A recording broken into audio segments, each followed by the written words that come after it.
요즘에 이제 이 좌파 애들이 우리나라 역사를 얼마나 왜곡시켜서 거짓말로 만들어냈는지 이게 참 무섭다는 생각을 진짜 많이 하게 되거든요. 그러니까 좌파 애들이 처음 공격이 들어왔던 게 뭐냐면 역사 왜곡이에요. 그러니까 일제시대 때라든지 그래서 우리나라 독립사라든지 이런 것들이 왜곡됐다라고 주장을 하면서 친일파들이 우리나라를 잡고 뒤흔들었고 뭐 이랬다라고 주장들을 하면서 역사를 자기네들이 막 회복시킨다는 뭐 이런 논리들로 정말 많은 거짓말들을 만들어냈거든요. 이게 참 무서운 거예요. 사실과 다른 것들이 너무 많아요. 더군다나 이제 이 근대사에서는 이제 우리나라가 해방이 되고 대한민국 정부가 수립이 되고 이승만 정부 그리고 난 다음에 박정희, 전두환, 노태우 요렇게 내려오는 요 관계에서 이것을 악으로 규정을 해요. 이 대한민국 정부가 수립된 역사를 악으로 규정을 해요. 독재 정권이라고 규정을 한다고요. 그래서 이것을 국민들에게 돌려주는 장렬한 싸움을 민주화 세력들이 만들어냈다는 거짓말을 만든단 말이에요. 이게 얼마나 웃기는 얘기냐면 나는 이걸 보면서 뭘 보는 것 같냐면 중세시대 때 유럽이 교회에 지배를 당하다가 종교개혁이 일어나면서 교회의 권위를 무너뜨리고 인본주의라고 하는 철학이 만들어져서 계몽주의가 만들어지는데 이 계몽주의 시대에 초창기 때 마녀사냥이라는 게 어마무지하게 유행을 해요. 사실은 중세시대에는 오히려 마녀사냥이라는 게 교회가 억눌러갖고 그렇게 마녀사냥이 일어나지 않았어요. 근데 오히려 과학의 시대 그리고 계몽주의 시대 이때쯤 되면서 사람들이 마녀사냥을 무지무지하게 벌이거든요. 근데 이게 마치 중세시대에 있었던 걸로 바뀌어요. 왜? 계몽주의자들이 지식을 가지고 글을 가지고 노는 애들이 그렇게 중세시대를 몰아가는 거예요. 악으로 규정을 하고 암흑의 시대, 무지의 시대 뭐 이렇게 규정을 해버리면서 그때의 질서를 갖다가 잘못된 것으로 만들어버린다고 서사가. 그때 내용들을 이렇게 쭉 살펴보면 사실은 교회의 권위가 무너지면서 일어났던 무수히 많은 학살들, 유대인 학살부터 해갖고 종교전쟁이라고 하는 30년 전쟁, 유럽에 사실은 세계대전, 1차 세계대전 이전에 30년 전쟁이라는 게 먼저 벌어져 있었고 근대사가 일어나면서부터 각 나라의 그 근대 국가가 이루어질 때 전쟁으로 얼마나 많은 사람들이 죽었는지 몰라요, 오히려.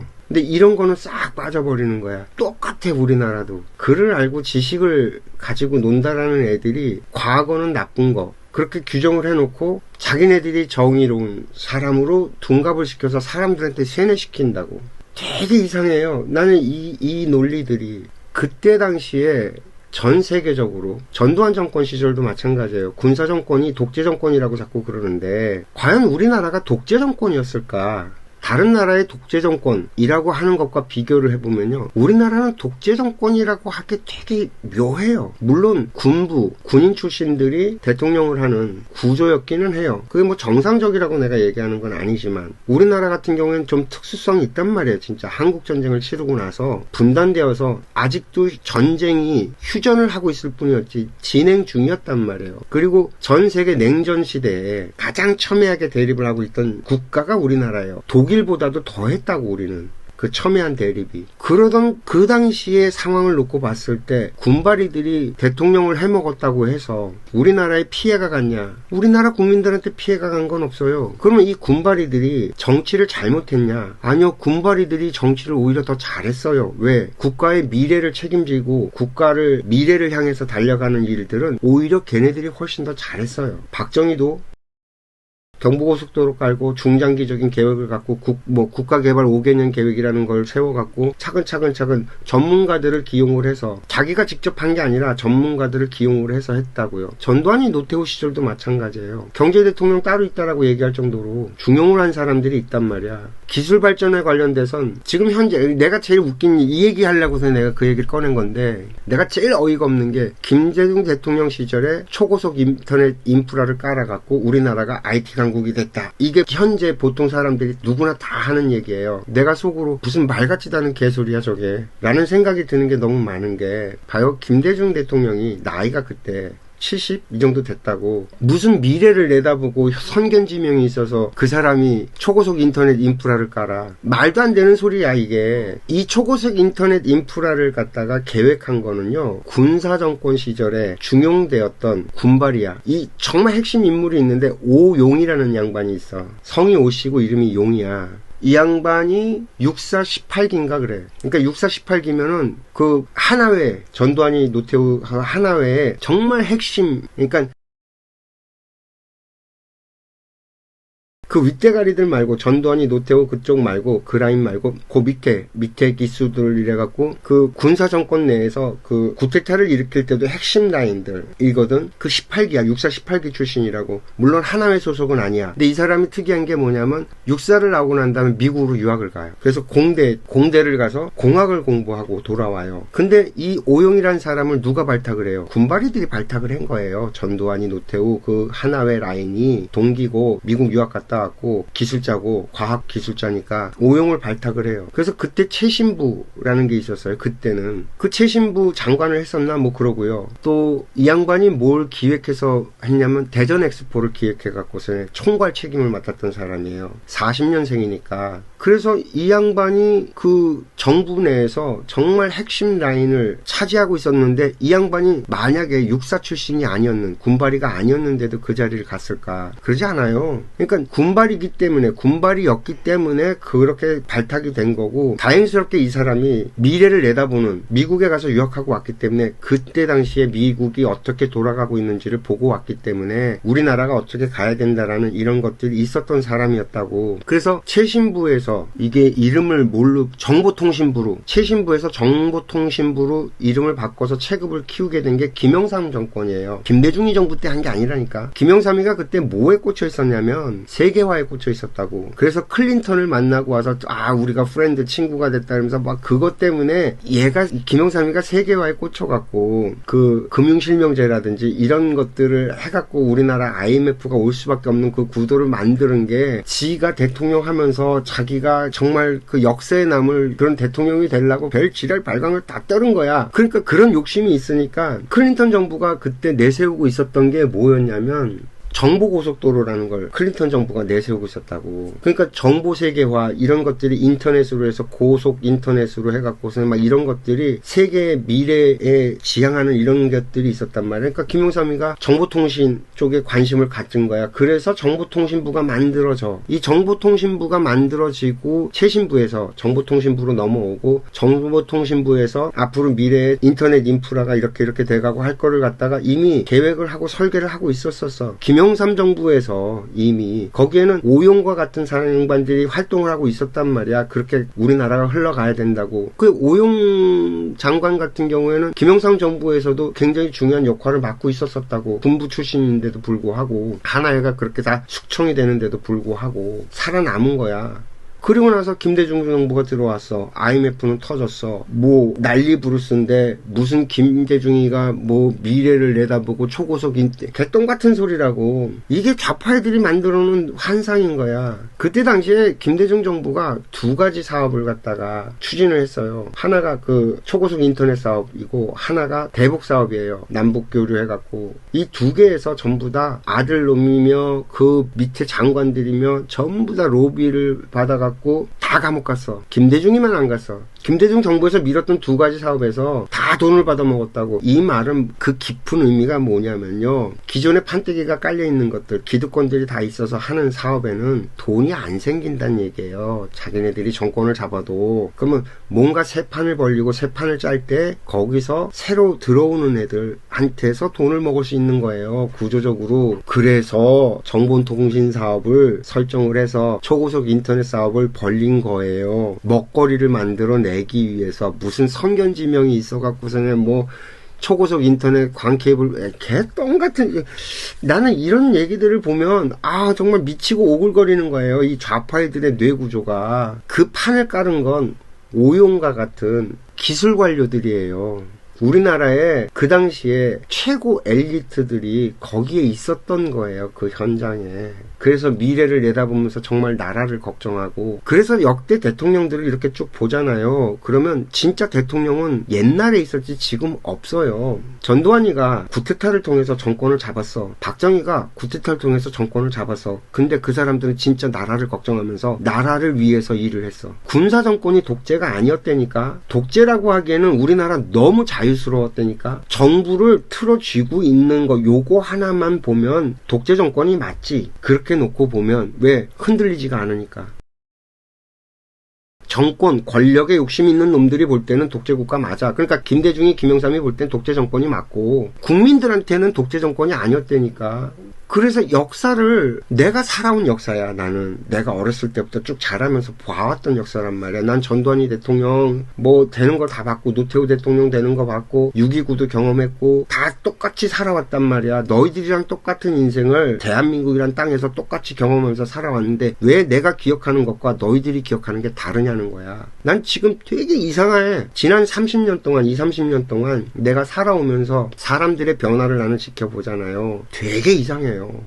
있지도 않은 사실을 사실이라고 우기면서 그게 맞다라고 하면서 그게 주류가 됐어요. 내가 대표적으로 예를 드는 게 광주 사건이에요. 광주 민주화운동이라고 하는데 족가라야. 나는 왜 족가라냐. 민주화는 몰라. 너희들이 민주라는 게 뭔지도 몰라. 그걸 그 당시에 전 세계 인류를 다 뒤져봐도요, 미국조차도 민주화가 된 적이 없어요. 지금 우리가 누리는 이런 민주의 개념, 그러니까 정말 자유롭고 표현의 자유면 뭐면 뭐 개 지랄 발광을 떨어도 그게 표현의 자유라고 하고 개인의 자유라고 인정받는 이거는 2000년대, 특히나 1990년대 초반에 소련이 무너지면서 냉전 시대가 끝이 나면서 자유시장 경제가 인류의 어떤 패러다임으로 자리를 만들어 가면서 시작이 된 거야. 민주, 이런 자유로운 뭔 짓을 해도 상관없는, 그리고 개개인의 인권 같은 걸 얘기할 수 있었던 거는 1990년대 이후야. 그 전까지는 그 어떤 나라도 민주를 얘기할 수 있는 수준이 아니야. 정말 수준이 낮았다고. 1980년대 프랑스니 미국이니 우리가 꿈꾸던 자유시장 경제 체제 속에서 잘 나간다고 하는 선진국들이 여자들의 인권이 개판이어갖고 유리천장이라고 해서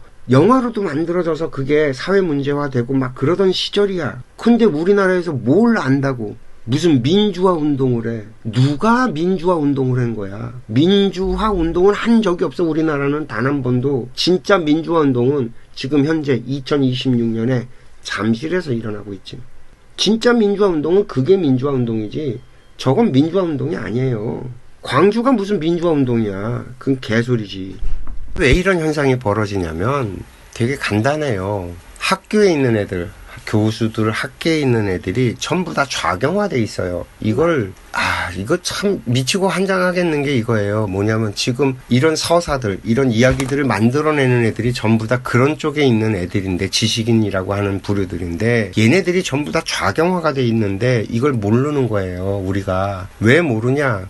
시작이 어디냐면 유럽부터 시작이 돼요. 유럽은 그때 1, 2차 세계대전이 일어나기 전에부터 이미 사회주의 사상이 막 유행을 하기 시작을 했어요. 마르크스에 의해 갖고. 그래서 지식인들이 생각을 해보면 봐요. 권력자들이 있어. 그 시절에는 이미 황제들, 왕들 뭐 이런 시대였단 말이야. 그 시대는 제국주의 시대란 말이야. 왕들이 있고 기득권자들이 있어. 부르주아들이 다 갖고 있단 말이야. 그럼 이 구조 속에선 지식인들은 거기에 동조를 하거나 아니면 거기에 반대를 해서 싸우거나 둘 중에 하나야. 권력의 하년 노릇을 하면서 그 지식을 팔아갖고 살아남는 애들, 이런 부류가 있는 거고, 거기에 반대해서 노동자 계급들이랑 이렇게 연합을 해서 힘을 만들어서 거기에 싸우는, 딱 이 두 부류로 나뉜단 말이야. 근데 정부에 이렇게 동조했던 애들은 독일이 전쟁을 일으키면서 관료 사회가 얼마나 무시무시한지를 본 거야. 정부의 하녀, 권력의 하녀 노릇을 하면 어떻게 변하는지를 다 본 거야. 그러니까 이건 위험하다라고 해서 지식인들이 전부 다 그거에 반대하는 쪽으로, 사회주의 쪽으로 다 경도가 돼버려. 근데 그때 당시에 러시아에서 소련으로 넘어오면서 혁명이 일어나갖고 공산화가 됐잖아. 딱 진영이 나뉘잖아. 그러니까 얘네들이 대놓고 사회주의는 못해. 하지만 생각은 사회주의 쪽으로 이미 경도되어 있어. 그래서 일어난 게 프랑스에서 63혁명이라는 게 일어났고, 그러는 바람에 미국에서는 히피 문화가 일어나고, 그때 반전 시위가 일어나고 그렇게 형성이 된 거야. 1, 2차 세계대전을 겪으면서 2차 세계대전 때 다 유럽에 있는 애들이 학자애들이 전부 다 미국으로 들어가면서 미국의 학자들이 좌파들 그러니까 사회주의적으로 다 경도가 되기 시작한 거야. 물들어갔다고. 전 세계가 사회주의에 물들었어요. 이미. 영국은 아니라고 생각하잖아. 영국이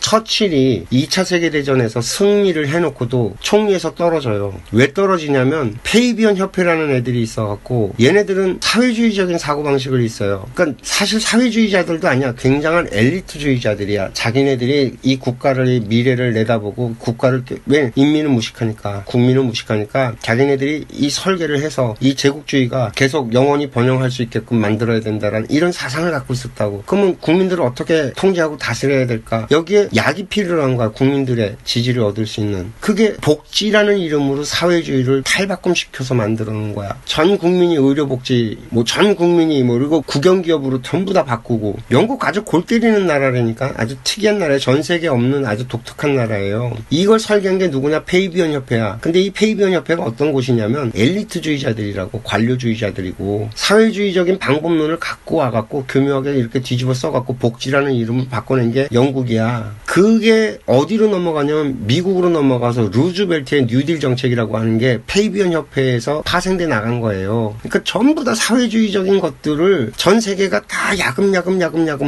민주당 계열 애들이. 그럼 우리나라 학자들은 다르냐고. 우리나라 학자들도 똑같아요 다. 왜? 다 유학파들이 그때 자리를 잡았으니까. 유럽에서 유학하고 왔다 그러면 100% 거긴 사회주의 애들이고 사상 자체가. 특히 독일 유학 갔다 그러면 그건 100%고 프랑스 독일 유학 갔다 그러면 그건 100%고 그리고 페이비언 협회가 만든 전경대가 있어요. 이 전경대가 전 세계의 대학들과 다 연계가 돼 있어요. 전 세계 엘리트들이 전경대 와서 교육받고 가요. 자기네 나라로. 다 거기서 사회주의 사상으로 다 물들어 있다고 학계가. 그러니까 지금 미국의 민주당을 보면요. 전통적인 엘리트 집단이라고 하는 애들은 민주당을 지지해요. 아우 좋죠. 걔네들은 과격하지가 않고 말을 세련되게 하고 굉장히 폼나고 지적이고 멋있어요. 오바마 같은 애들이 그렇잖아요. 클린턴이 그렇고 얼마나 엘리트 의식에 쩔어 있어요. 걔네들이. 말은 그런데 실질적으로 세상이 사회주의적으로 운영이 되냐? 될 수가 없거든요. 포장을 그렇게 하는 거예요. 역사를. 되게 이상하다니까 나는 느끼기에. 근데 김대중 정권이 초고속 인터넷 인프라를 깔아서 우리나라가 IT 강국이 됐다. 그런 개똥 같은 해설이 어딨냐고. 김대중이가 뭘 알아서. 이미 대통령이 될 때 나이가 70이 뭔 미래를 볼 줄 알아서 선견지명이 있어서 구국적인 영웅이야? 이게 말이 된다고 생각해? 나는 이게 참 한심해. 그러니까 이재명을 갖다가 그런 구국의 영웅으로 만들려고 지금 계속 그런 서사들을 만들고 있어요. 쌓고 있고. 참 그래. 이재명 정부 얘기하면 진짜 할 얘기 정말 많아. 내가 지금 걱정되는 것들이 되게 많아요.